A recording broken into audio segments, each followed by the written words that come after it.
Bismillahirrahmanirrahim. Let's talk something about biosubstitutions. What are biosubstitutions? Basically, there are so many different chemical agents which are being used in the industry and in everyday life. Those are not only found in nature, but those are also chemically synthesized in industries. Many of these chemicals, many of these agents are actually harmful to the environment. These themselves are harmful, or their products are harmful as well. So nowadays a much more concern and debate is going on that these compounds, these agents should be replaced by biologically derived agents, so that those agents are eco-friendly and they are degradable and they do not leave any negative impact on the environment. Now there are so many such alternates which are derived from biological agents. So we can replace a whole chemical entity with a completely biologically derived entity, or we can substitute that as well. So there are so many different ways and means by which we can achieve these results. The biosubstitution of many of today's polluting substances or materials is a major potential avenue for the environmental biotechnology. What we want to do is basically is that जो भी polluting substances हैं जो कि use हो रहे हैं environment में, for example fossil fuels. We know fuel is the requirement to run almost every process of life nowadays, but the fossil fuels, whenever those are burned, they leave a negative impact on the environment. So nowadays the talk is going on that we should replace the fuels and the usage of the fuels with the biofuels, which are produced in a much more eco-friendly manner, and especially those fuels which contain much less number of carbon atoms. For example, biohydrogen.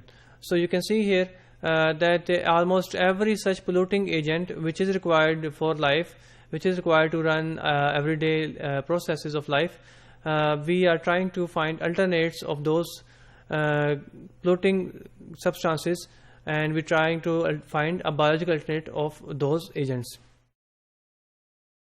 There are so many examples. For example, biofuels.